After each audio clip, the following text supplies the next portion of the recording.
Hailing from the great cold state of Alaska, I am the Frozen Gamer, and today I want to talk to you guys about the top 10 third-party games that I want to see on the Switch. Now, I want to be clear with this list of games.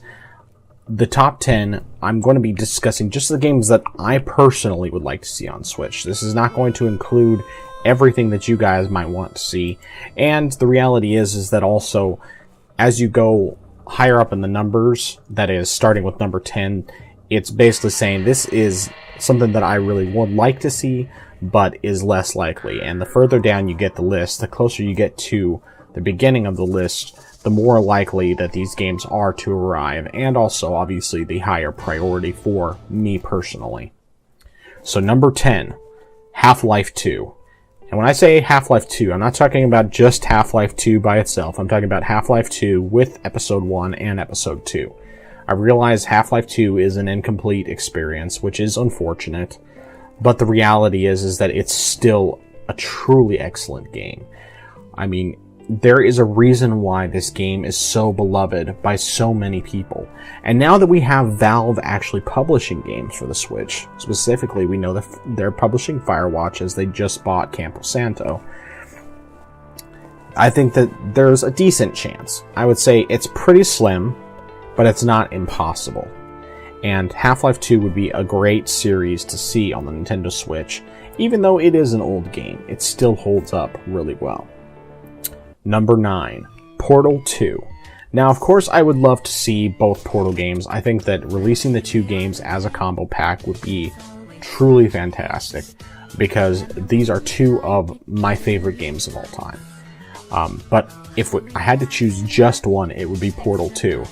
Because the fact of the matter is that Portal 2 is my second favorite game of all time, with Chrono Trigger being the first. Portal 2 is one of the best puzzle games I've ever played. It's a 3D, physics-based, first-person puzzle game. And it's not only excellent as far as the puzzles, how it makes you think and everything, but also the humor is top-notch. I mean, the writing, everything about it is so good. And I cannot think of another game that I would love to see more. However, I think much like Half-Life 2, the chances of seeing it on Switch are pretty slim, unfortunately. It's not impossible, but it's unlikely. My number 8 choice, Mirror's Edge Catalyst. Now, I've talked a bit about Mirror's Edge in the past. I've used footage from it for various videos on my channel, and it was not that well received critically. A lot of people didn't like the stopping and starting aspects of the collectibles and that sort of thing. But personally, I found the world was so interesting. Yeah, there weren't a ton of people even playing on a good PC, you know, at 60 frames per second, 1080p. The game is gorgeous, but occasionally you wouldn't necessarily have a lot of people except when you ran into enemies and all of that. But I just really felt like this was a fun game. It was a game that I thoroughly enjoyed. I probably put around 60 to 70 hours into it, and I would happily buy it again if it was on Switch. Now, I do see that there's definitely a hurdle in getting this to the Switch, potentially because of the fact that it runs on the Frostbite engine, and at least as of yet, Frostbite engine is not something that's running on Switch, and of course on top of that, it's made by EA. Now, I would like to think that maybe EA will test the waters by putting this game on Switch, but the reality is that I'm not really sure it would do all that well if it did come to Switch. I'm just saying that personally, I would love to see it because I think that it is a fantastic game, especially for portable play, and it's one that I would happily purchase again. Number 7, Destiny 2. Now, before we get out the pitchforks, before people start complaining, oh, Destiny 2 is terrible, or, you know, that Destiny 2 hasn't lived up to what Destiny 1 was by the end, I will agree with you on that. I think that Destiny 2 has a lot of work that needs to be done. However, I do think that starting with the Warmind DLC and moving forward to the big expansion that's slated to come this fall, that Destiny 2 still has the potential to be as great as Destiny 1. And I really think that Bungie legitimately wants this game to be great, because the guys who make this game, the guys and gals who make this game, they love Destiny as well. They see the problems, they understand, they've communicated a lot, especially with streamers and people who really play this game a ton, and they have heard the feedback. They just haven't had a chance to implement all the changes that they want. Now, I know that they've said in the past that Destiny 2 wouldn't be coming to Switch because of it being underpowered, but let me tell you something, that's just bullcrap.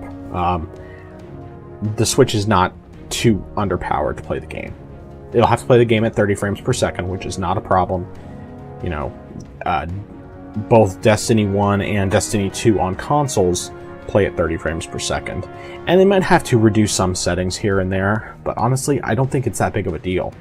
Destiny 2 on PC can run on pretty much a potato PC. And when I say a potato PC, I mean something with integrated graphics. I highly recommend checking out the Digital Foundry video on Destiny 2 and what they can run it on, because they were running it on a pretty low spec machine, like a really low spec machine, and it's extremely well optimized for PC. I think that they could still bring it to Switch.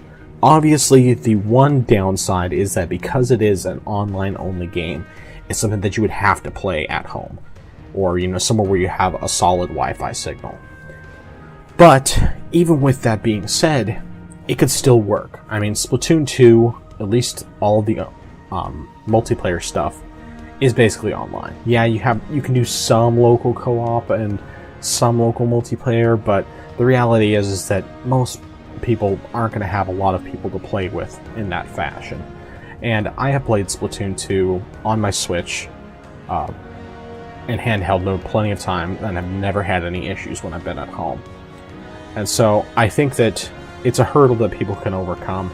I don't see any reason why Bungie can't do it, except the fact that either A, they are afraid that people are going to complain too much, or B, they just haven't had the time to work on it. But I do think that it's possible. I do think it's doable. It's just a question of whether or not it will actually happen. And I'm hoping that, if nothing else, Nintendo will pursue it to the point where we could see Destiny 2 on the Switch this fall, at the same time that the new expansion comes out, the new big expansion that's supposed to be on the level of the Taken King. And I would double dip. PC may be my primary platform for Destiny 2, but I would still very happily get it on Switch. Number 6, Wolfenstein The New Order. Now, we already are getting Wolfenstein 2 this fall. At the end of June this year. We already know that we're getting Wolfenstein 2, and obviously the reason why Nintendo had them do Wolfenstein 2 and not the first game is because they wanted the new one. They wanted to make sure that they're bringing the newest games as much as possible. And I think that there's a decent chance that this could actually happen. It's just a matter of, first of all, they have to get out the second game. But I think that putting the first game on the system, potentially with the Old Blood as a free add-on, would be a smart choice, and I think that it would work really well. I personally would be happy to buy it that way. I own the New Order and the Old Blood on PC. I still have not finished the New Order. I haven't even started the Old Blood. But I would happily buy them all for Switch, just because of the portability. It makes such a huge difference, and of course the gyro controls, I'm really stoked about that. I have not even had a chance to play Doom yet, but when I do, I'm definitely going to be making full use of the gyro controls, and since we already know that Wolfenstein 2 has them built in, there's no reason why they couldn't do the same in Wolfenstein The New Order and the Old Blood. Number 5, Final Fantasy XV. Now this is one that we went through a whole lot of stuff related to this last year, and we have no idea if it's happening. I think that Square Enix wants it to happen, they want to make it work, and they're probably working on it now, but it's still a game that I would really, really love to see on the Switch. Obviously, it's one of those things where we're not 100% positive that it is actually coming to the Switch. We know that they want it to. I think that there's a strong chance it will, but we're just going to have to wait and see what happens. Either way, this is a game that I have been waiting to play mostly just because of the fact that I really wanted to play it on Switch, and I'm willing to wait some more if I have to, because I have plenty of games to keep me busy in the meantime. Number 4, Muramasa Rebirth. Now, for any of you who did not play Muramasa the Demon Blade on Wii, or Muramasa Rebirth on the PlayStation Vita, this is one of those games that has a gorgeous art style. It's made by Vanillaware, so it's the same developers who gave us Dragon's Crown. It is a truly beautiful game with great music. The combat is great. Just everything about the game is super, super fantastic. And this is a game I would happily buy, again, just to play it on the Switch, because, I mean, as great as it looks on the Vita, especially on that OLED screen, I can imagine that it would look even better on the Switch, because the Switch is a higher resolution screen, and even though it's LCD rather than OLED, it will probably still be just as bright and gorgeous. And if you haven't played this game and it doesn't come to Switch and you have a Vita, get it on Vita. If not, maybe we'll get a virtual console or something. But either way, it's well worth playing, and I hope to see it on Switch, whether or not there's much of a chance. And I guess to some degree I broke my rule by putting this higher up on the list when there's a pretty slim chance we'll actually see it, but I'm not giving up hope, because it's a game that I would really, really love to see, a game I would happily purchase again. Number 3, Middle-earth: Shadow of Mordor, and potentially Shadow of War. Now, obviously this one is a bit more challenging because it is a very visually demanding game. But, if I'm not mistaken, and I might be mistaken, it's been a little while since I booted up the game, but I do believe it's running on Unreal Engine 4. And if it is, then it actually could be scaled down to run on the Switch. Now, I think probably between the two, it's very likely that Nintendo would want them to do Shadow of War rather than Shadow of Mordor, just because of the fact that it is a newer game. But personally, I would be okay with either one. I still have not played very much of Shadow of Mordor, and it's been so long since I've played it that I would be perfectly fine starting over from scratch, especially if I was able to play on the Nintendo Switch. Number 2. Now this one's going to be a bit controversial because there are lots of people who really do not like these games for one reason or another, whether because of linearity or because they don't like characters, whatever. But personally, this is just my list. These are games that I like. The Final Fantasy XIII Lightning Trilogy. Now, I have only played all the way through the original Final Fantasy XIII. I got it on PS3. I played a good chunk of it. I got stuck. I never came back to it. Then it came out for PC, so I bought it on PC and I played all the way through it and I loved it. And I did not mind that it was linear. I thought it was still a fun game. The combat was really solid. I enjoyed the story overall. I really liked most of the music. And I started playing 13 too. But at the time that I started playing it, I was using a pretty old laptop, and so it ran okay, but it still wasn't ideal. And even though now I have a PC that can easily run it, maxed out settings and everything, it's just one I've never gotten back to. And with the Switch being out and everything, and the possibility of seeing the 13 trilogy on the Switch, I've been holding off. Now, whether or not it'll actually come, I think that there's a decent chance, but it's really hard to say for sure whether or not it's something that would actually come, because the fact that it is a little bit older and it might not be as high a priority for Nintendo. So we'll have to just wait and see. I think in some ways Final Fantasy 15 has a little bit better of a chance coming over, only because of the fact that it seems like Nintendo would be more likely to want 15 than the 13 trilogy. But if they bring over the 13 trilogy, I would happily buy it. Now, my number 1 game in my top 10 third-party games that I want to see on Switch is Red Dead Redemption. Now, this is one of those games that, to me, I would much rather see this than Grand Theft Auto 5. I think Grand Theft Auto 5 is coming to Switch. There's been enough rumblings about it happening, and I think that, Rockstar's already made so much money on it that there's very little chance that they would pass up a chance to make even more money by bringing it to the Switch. They would probably potentially get people who already own the game to double, triple, quadruple dip even. Some people who just really, really love it. The big limitation potentially is GTA Online, just because of how much space it takes up and everything, but I still think that that'll happen. But anyway, getting back to Red Dead Redemption. I've talked in length about this before, about how much I love this game, and I think that it would be absolutely perfect for the Switch, because it's a big open world game. It ran on PS3 and 360. We all know that the Switch is more powerful than both of those platforms, and so it could run there. And while they've never really been able to successfully bring it over to PC because of the different architecture, I still think that there is a solid chance that they could bring this over to Switch. Whether or not they actually will, that's really hard to say. But I would think that if they were smart, they would bring it over, because people would definitely buy it.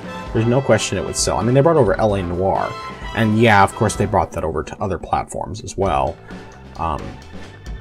And, you know, I think that there's a chance that if they were going to bring Red Dead Redemption to Switch, they would probably also bring it to PS4 and Xbox One, and not just as a backwards compatible version on Xbox One.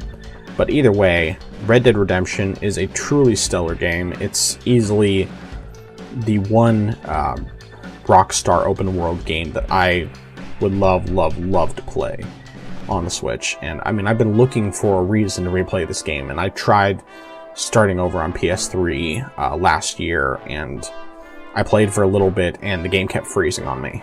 I mean, it would constantly freeze on me, and it's like I couldn't make any progress at all, even though my disc wasn't scratched or smudged or anything.